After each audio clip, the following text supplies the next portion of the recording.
স্বাগত আমার শিক্ষার্থী বন্ধুরা। আজকে মন দিয়ে দেখো এই পর্বে এনেছি প্রশ্নসূচক বাক্য।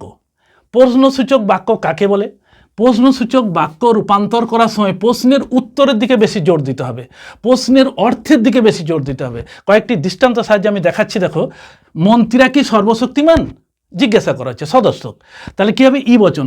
কোনো মন্ত্রী নয় সর্বশক্তিমান, ই বচনে রূপান্তর হলো। কে ধনী হতে চায় না? নেগেটিভ না অর্থবাক্য।